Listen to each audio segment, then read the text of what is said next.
नहीं करे पण मन खबर है 80% लोकोए तो जुगार। अरे मने लगन में ज्ञानीबेन अमारी बाजू अलग है पाछू लगन होय तो मने एक को लगन में एक ज समाज कुरिवाजो हुजे छे। नाचवानुं आपणे, दारू पीवानो आपणे अने लगन में पत्ता रमवानुं आपणे, बीजा कोई शीखवुं ज नहीं। कई बीजा समाजोनुं जोईए छे आपणे। बीजा समाजोमां क्यांय जोयुं छे तमे के लगन में दारू पीने छाकटा थईने नाचता होय अने दारूडियाने रोकताय नहीं। आपणे समाजनी आबरू, समाजनो मोभो अहींया हणाय छे। कया समाज में लगन में जुगार रमवानुं शीखवाड्युं मने तो कहो। अने साहेब माफ करजो तमने बधाने कदाच खोटुं लागे, अहींया जे जवानियाओ जेनी चर्चा करीए छीए आपणे, आज तो 5 लाख नो पत्ता रमे अने 10 लाख नो पत्ता रमे अने आठम आवशे एटले बंडले बंडलो लईने निकळशे। ए जे लोकोनी चर्चा करी तमे, हूँ तो अहीं ओळखुं छुं, अहींनो ज छुं। जे लोकोनी चर्चा करी एनी जोड़े पानियुं नहीं बच्युं, वीघोय नहीं बच्यो। एवा लोकोनी चर्चा ना कराय, एमने जोईने दूर रहेवाय। एमनो પડછાયો પડે तो आपणा बे छोकरा बगड़शे। आ तमने बधाने लागे हूँ तो अहीं ओळखुं ज छुं ने बधाने। पत्ता रमीने कयो करोड़पति थयो मने तो कहो। दारू पीने कयो मोभादार थयो, दारू वेचीने कयो आबरूदार बन्यो। कई खबर ज नहीं पड़ती ने कयो वट मारवो छे के दीकरा दीकरीने डॉक्टर एंजीनियर बनाया तमे, कोई फैक्टरीना मालिक बन्या छो। आ गुजरात में एक एवो ठाकोर मन नहीं मळ्यो जेने वीघा वेचीने फैक्टरी नाखी होय। आ तो बाप दादानो उपकार मानो के आ बाप दादा जमीन मूकीने गया छे। जमीन ना मूक्यो तो छे शुं आपणी जोड़े। समय हतो तार भण्या नहीं, समय हतो तार भण्या नहीं, समय हतो तार धंधोय ना कर्यो अने पछी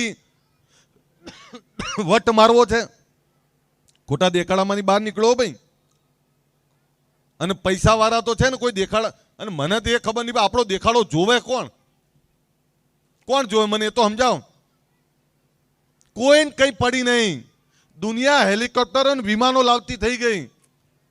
आपणे बाइक नो देखाड़ो करीए ने गाड़ी ने देखाड़ो करीए छीए। देखाड़ो धंधो करीने नहीं करता, धंधो करीने करो ने तो गमशे। वीघो वेचे नहीं जुओ ने गाड़ी एटले के वेचाणुं लागे के आ वीघो वेच्यो एक थोड़ो। अरे शुं वेच्यो? अमारे त्यां त्रागड़मां एक ठाकोरनी जमीन वेचाणी। मनुजी आ हकीकत वात करूं बेन, अत्यारे आ एटले बोलुं छुं के केटલું बोल करीए, दुखाय छे आपणाने।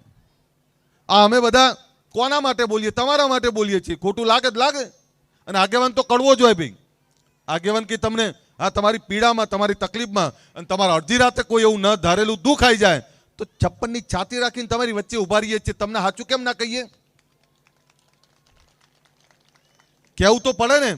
અહીં નામ દઉં ને તો 25 જણાના નામ દઉં, બધાને ખોટું લાગશે। મારી જોડે ના જ છે બધાય। 15-20 વર્ષથી એકને એક વાત કરતો કરતો આવું છું। નવલસિંહને વિનંતી કરું કે 1 વર્ષથી બંધ થયા છે આપણે। હા બધાને ભલે આખી જિંદગી મેં જોયો છે, બહુ જ ઈમાનદાર।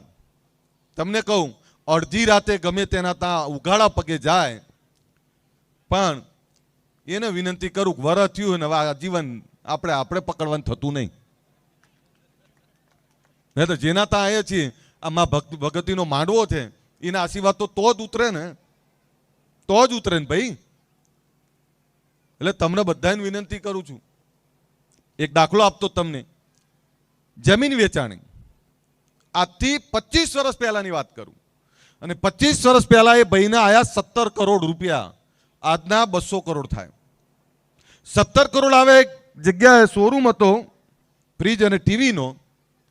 તો ટીવીનો ફ્રીજ અને એ શોરૂમમાં હું એ ગયો હતો કોઈ કામથી। તો પેલા એમણે કહ્યું સાહેબ આ તમારા ઠાકોર છે। સારું કહેવાય। એટલે મને નહીં જગતપુર, સોરી ત્રાગડની જગતપુરના, એટલે કે ટીવી ફ્રીજ લેવાય। મેં સારું કહેવાય। એટલે મને મળ્યા, એટલે મને કે સાહેબ નવું ફ્રીજ ને નવું ટીવી લેવું। મેં કીધું આનંદ થયો, બહુ સારું કહેવાય। એટલે કે આપણે વેચાણી જમીન મેં આમ જોયું, મેં કીધું ઓહ જમીન વેચી। મેં કીધું સારું ધંધો રોજગાર કરજો। અરે પહેલા તો મકાન મસ્ત બનાવવાનું કે। મેં કીધું બનાવો, સારી વાત છે। સાહેબ એ માણસે એણે ફ્રીજ લીધું 10,500 અને ટીવી લીધું કંઈક 15,000। એનો ભાઈબંધ હતો, માફ કરજો બીજા સમાજના હતા. એના ભાઈબંધનું ફ્રીજ આવ્યું 22,000નું ને એનું ટીવી આવ્યું 40,000નું. એટલે મેં કીધું આવું કેમ? એટલે પેલો કે પૈસા તો મારે જ આપવાના, પણ એને ના ચાલે, મારે ચાલે. સારી વાત છે, કરકસર કરો, ભાઈબંધની ચિંતા કરો, સારી વાત છે. એના ભાઈબંધે મને જે કીધું, મને કે સાહેબ આને થોડો સમજાવો. શું સમજાવું? એક તો કે 17 કરોડ લેવાના છે, 1.5 કરોડમાં દસ્તાવેજ કરી દીધો છે, અને એ જેને વેચી છે એના જોડે જ પૈસા પડ્યા છે. એટલે એને મેં પૂછ્યું, મેં તું કેમ આવું કર્યું? તો કે આપણે ઘરે લઈને શું કરશું? તો અમે તું વેચી કેમ તે? આ 17 કરોડ તારા કામ નહીં આવવાના. 17 કરોડની જમીન 1.5 કરોડમાં વેચી તે, તો તે વેચી કેમ? કે જરૂર પડશે એમ લઈ આવશું. સાહેબ એ 17 કરોડનું વ્યાજ કેટલું આવે ખબર છે? મહિને 17 લાખ રૂપિયા આવે. એ 17 લાખમાંથી એને આખી જિંદગી ચાલે. તો કે ના, નથી લાવવાના થતા.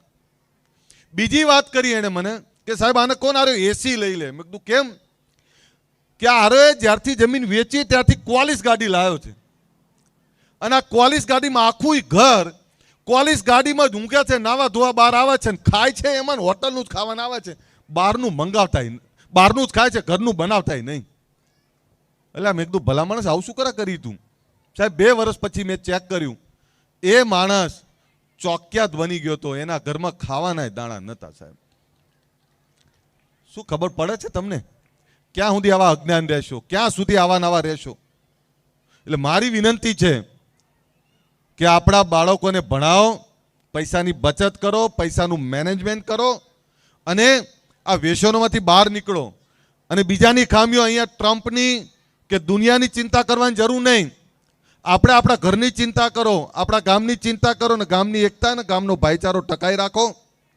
માં ભગવતી આ શક્તિને પ્રાર્થના કરું કે નવલસિંહની સાથે એમના આખા ગામને સુખી કરે, આખા ગામનો ભાઈચારો ટકાઈ રાખે, આખા ગામને સમૃદ્ધ કરે.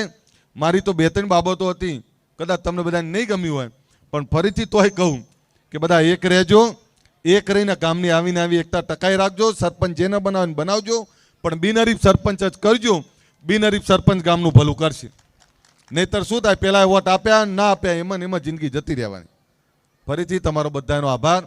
કરસનપુરા ગામ અને કરસનપુરા ગામને માં ભગવતી ખૂબ સુખી કરે, એ જ વિનંતી સાથે મારી વાત પૂરી કરું. અસ્તુ. જય હિન્દ, જય જય ગરવી ગુજરાત.